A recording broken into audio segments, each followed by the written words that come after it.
Hello, my name is Rahul Ranjan और मैं एक नया टॉपिक स्टार्ट करने वाला हूं जो कि एनसीईआरटी के ही पोस्टर से है और नीट के पॉइंट ऑफ व्यू से भी बहुत इम्पोर्टेंट टॉपिक है और दूसरा लाइफ साइंस के पॉइंट ऑफ व्यू से भी बहुत इम्पोर्टेंट टॉपिक है।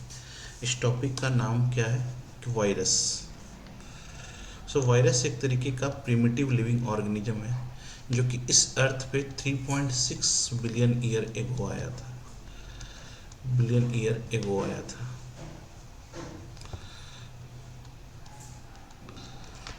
सो ये वायरस का मतलब क्या होता है कि एक तरीके से इसका मतलब तो बाद में जानेंगे, एक चीज़ और जान लेते हैं, इम्पोर्टेंट चीज़ कि हमारा बॉडी जो है ये 7% पार्ट जो है हमारे बॉडी का ये वायरस के एवोल्यूशन होने से ही बना है। तो हम बोल सकते हैं कि 7% part of our body made up of viruses. Virus जिसका सबसे पहले टर्म दिया था एक साइंटिस्ट थे, ग्रीक साइंटिस्ट थे, लुइस पास्चर। जिसका मतलब क्या होता है, वायरस का मतलब होता है पॉइजनस फ्लूइड।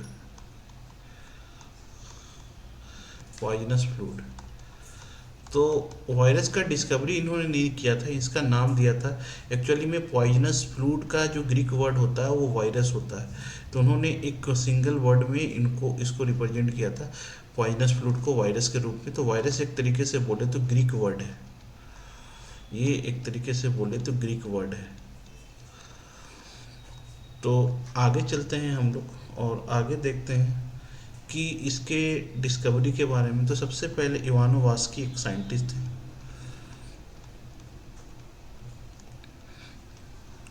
जिन्होंने वायरस को डिस्कवर किया था। फर्स्ट टाइम डिस्कवर्ड वायरसेस कब? 1892 में। तो उन्होंने वायरस की डिस्कवरी की थी किसके हेल्प से? उन्होंने देखा था, एक प्लांट को लिया था, टोबैको प्लांट को जब स्टडी किया तो टोबैको प्लांट के लीफ में देखा कि इन्फेक्शन है। लीफ में क्या था? इन्फेक्शन था। अब ये इन्फेक्शन जो था ये किसके कारण हो रहा था? तो इन्होंने देखा कि ये इन्फेक्शन बैक्टीरिया के कारण नहीं था, किसी भी बैक्टीरिया के अलावा किसी दूसरे एजेंट के कारण था।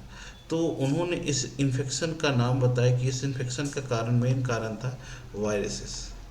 तो अब ये वायरस जो है फर्स्ट टाइम इन्होंने आइडेंटिफाई किया था टोबैको प्लांट में। और इसका जो शेप था, इन्होंने जब शेप को इलेक्ट्रॉन माइक्रोस्कोप की हेल्प से इसके जब शेप को स्टडी किया तो इसका शेप जो है मोजाइक शेप का मिला। तो इसीलिए इनको सबसे पहले तो इसके होस्ट के नाम पे इनको इसका नाम रखा था और इसके होस्ट के नाम पे इसका नाम डाला था टोबैको मोजाइक वायरस। तो हम लोग देखेंगे कि सबसे पहले इसका नाम दिया था टोबैको मोजाइक वायरस,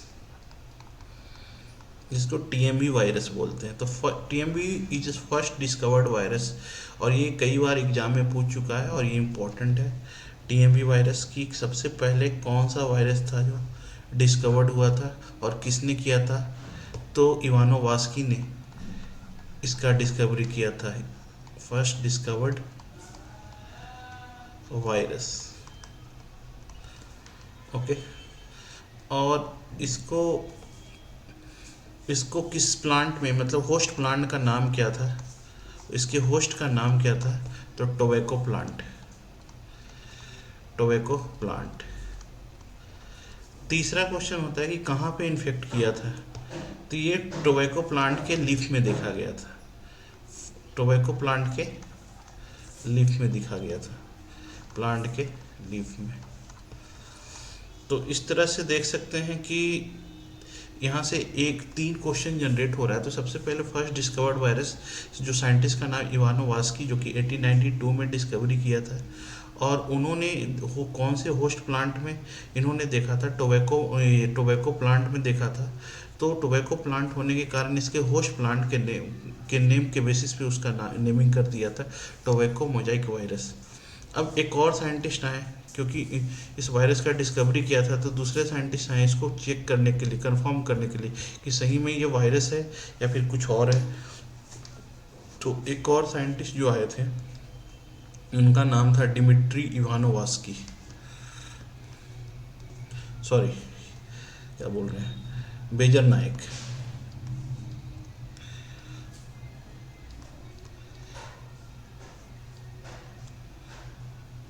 बेजर नायक ये साइंटिस्ट हैं 1898 में, और ये भी एक सिग्निफिकेंट रोल प्ले किए थे वायरस के डिस्कवरी में और वायरस को फाइंड आउट करने में। तो बेजर नायक ने एक टर्म दिया था, टर्म का नाम था contagium, contagium वीवम fluidum, badger Naik ने दिया था इस टर्म को। अब इसका मतलब क्या होता है, इस टर्म का मतलब क्या होता है, तो कंटेंजियम वीवम फ्लूइडम का मतलब होता है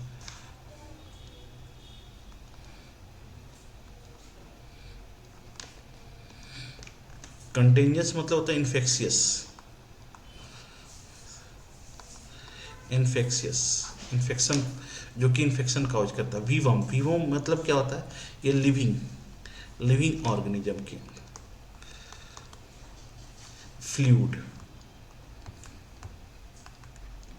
सो ऐसा फ्लूइड नेचर का, फ्लूइडिक नेचर का लिविंग ऑर्गेनिज्म है जो कि क्या है, एक तरीके से इन्फेक्शियस है।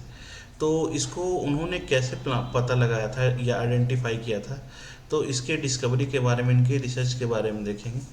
तो फर्स्ट ऑफ ऑल इन्होंने क्या किया था कि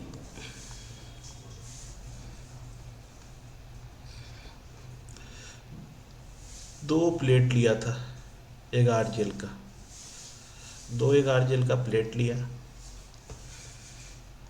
एक और प्लेट लिया, इसमें एगार जेल को डाल रखा, एगार जेल को, एगार जेल को,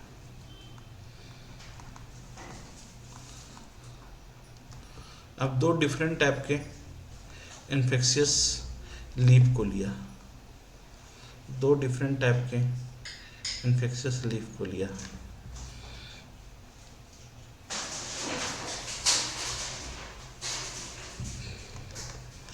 ओके, सो एक लीफ जो था इन्फेक्टेड था किससे, बैक्टीरियल इन्फेक्टेड था, बैक्टीरियल इन्फेक्टेड था, और दूसरा लीफ जो था वायरस इन्फेक्टेड था।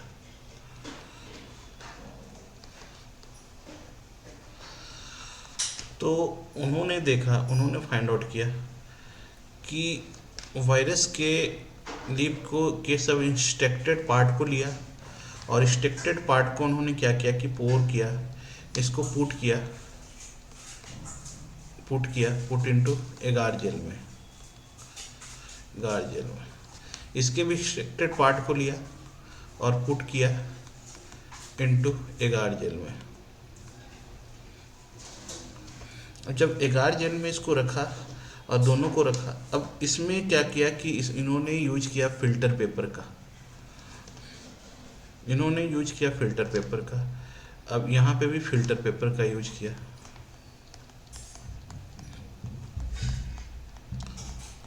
फिल्टर पेपर का।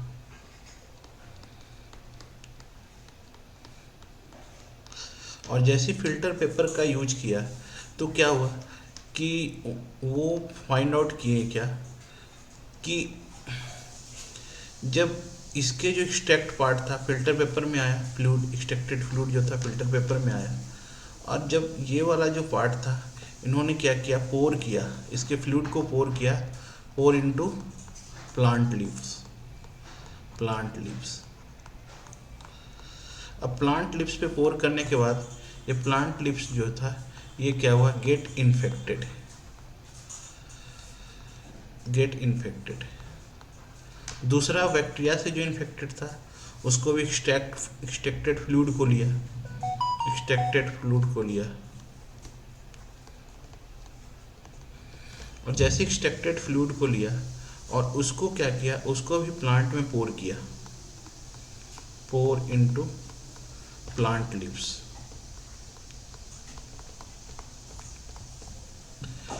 जैसे ही प्लांट लिप्स में पोर किया तो उन्होंने देखा कि ये जो है डू नॉट गेट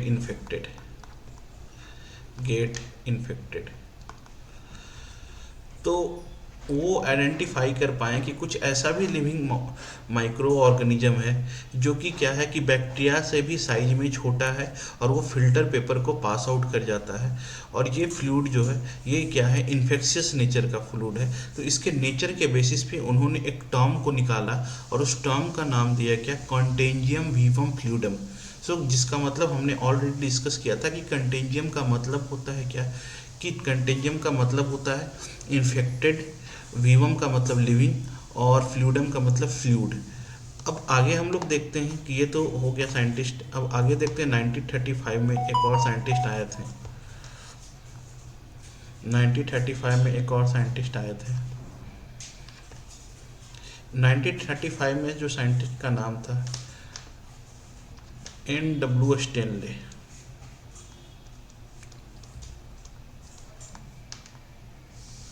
स्टेनले। अब इन्होंने क्या फाइंड आउट किया था, इन्होंने ऑब्जर्व किया था क्रिस्टलाइन नेचर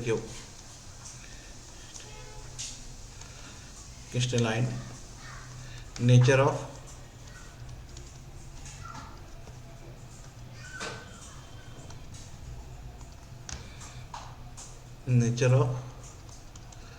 वायरसेस।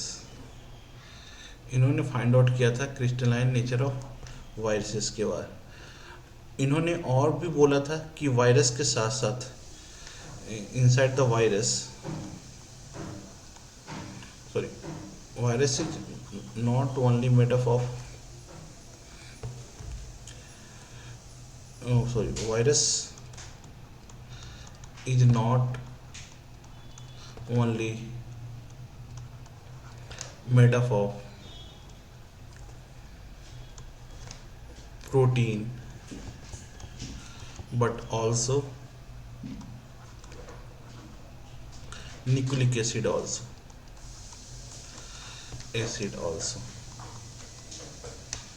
1915 में एक और साइंटिस्ट आए थे जिन्होंने फाइंड आउट किया था, टोवार्ट थे एंड हेरिले साइंटिस्ट थे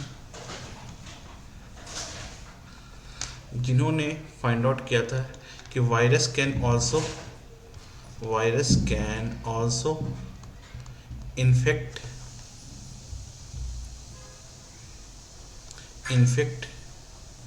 plant bacteriophage what I am telling, कि वायरस जो है ये क्या करता है कि बैक्टीरिया को भी इन्फेक्ट करता है। और इस वायरस का नाम क्या उन्होंने बताया, बैक्टीरियोफाज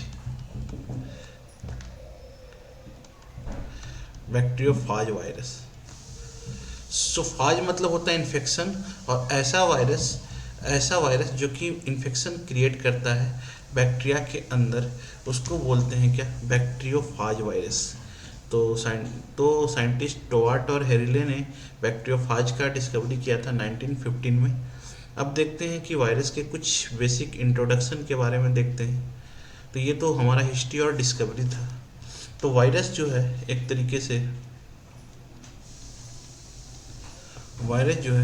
इसको कंसिडर किया जाता है, it is considered as connecting link between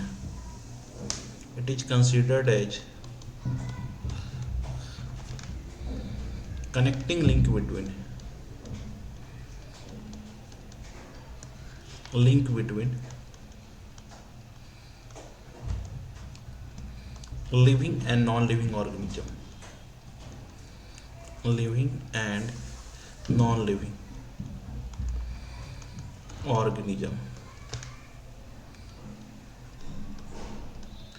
अब इसको कनेक्टिंग लिंक क्यों बोलते हैं लिविंग और नॉन लिविंग के बीच में?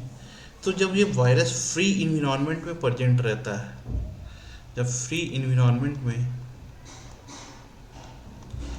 रहता है, तो ये क्या होता है, इनएक्टिव स्टेज में होता है। और इसी को बोलते हैं कि एक तरीके से ये डेड होता है, नॉन लिविंग की तरह होता है। लेकिन जैसे ही ये होस्ट के अंदर आता है, होस्ट के अंदर आता है, तो ये क्या होता है, बिकम एक्टिव, बिकम एक्टिव। तो ये एक तरीके से क्या है कि ये ए सेलुलर लिविंग ऑर्गेनिज्म है, acellular organism, living organism, living organism, organism जो कि क्या करता है, लिविंग और नॉन लिविंग ऑर्गेनिज्म के बीच में क्या करता है कि एक रिलेशन को स्टेब्लिश करता है। ए मतलब क्या होता है कि सेल अब्सेंट हो, ऐसा लिविंग ऑर्गेनिज्म जिसके अंदर सेल क्या होता है, अब्सेंट होता है, सेल अब्सेंट होता है, ए मतलब अब्सेंट, तो उसको बोलते हैं क्या, ए सेलुलर लिविंग ऑर्गेनिज्म। अब लेकिन ये सेल अब्सेंट है तो ये बिना सेल के, एक्चुअली में हर एक लिविंग ऑर्गेनिज्म को सेल की रिक्वायरमेंट होती है अपने अपने क्या बोलते हैं मैकेनिज्म को पूरा करने के लिए, अपने मेटाबॉलिक पाथवे को कंप्लीट करने के लिए। उसी तरह से वायरस को भी चाहिए सेल, होस्ट सेल। तो ये बिना होस्ट के ये अपने पाथवे को पूरा नहीं कर सकता है, तो इसको भी मशीनरी चाहिए, इसको भी पाथवे चाहिए। तो ये एक तरीके से क्या है, it is host dependent, host dependent.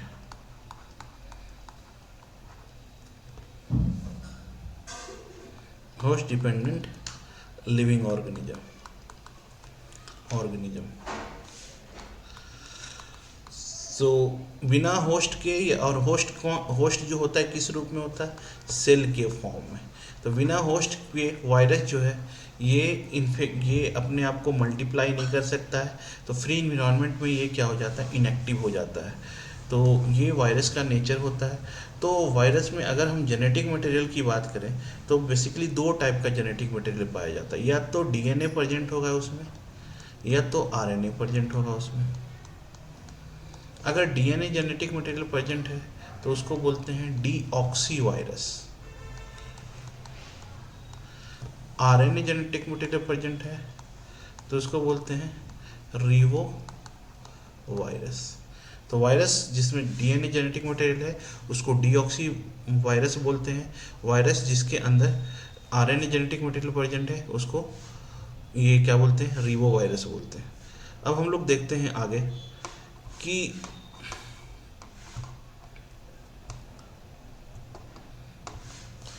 कि ऐसा कोई भी वायरस नहीं है जिसके अंदर दोनों जेनेटिक मटेरियल प्रेजेंट होता है। ऐसा कोई भी वायरस नहीं है कि नो वायरस वेयर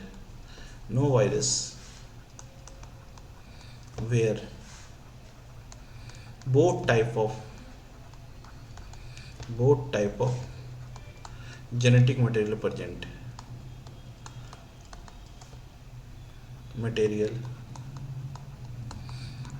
है। या तो डीएनए होगा या तो आरएनए होगा जेनेटिक मटेरियल के रूप में, और ये डीएनए ही आरएनए ही प्रेजेंट है वायरस में, जो कि इसको एक तरीके से लिविंग ऑर्गेनिज्म के क्राइटेरिया में रखता है, क्योंकि ये जो है इनहेरिटेंस प्रॉपर्टी को शो करता है, इनहेरिटेंस प्रॉपर्टी को शो करता है।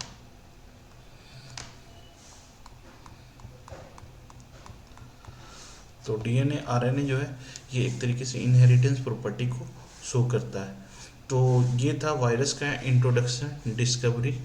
और नेक्स्ट क्लास में, नेक्स्ट टॉपिक में जो हम लोग लाएंगे वायरस में ही लाएंगे, और वायरस के शेप, साइज, उसके स्ट्रक्चर के बारे में डिस्कस करेंगे, उसके कंपोनेंट के बारे में डिस्कस करेंगे। तो सबसे पहले नेक्स्ट क्लास में वायरस के कंपोनेंट के बारे में डिस्कस करेंगे, फिर उसके स्ट्रक्चर के बारे में डिस्कस करेंगे, फिर उसके शेप और साइज के बारे में डिस्कस करेंगे।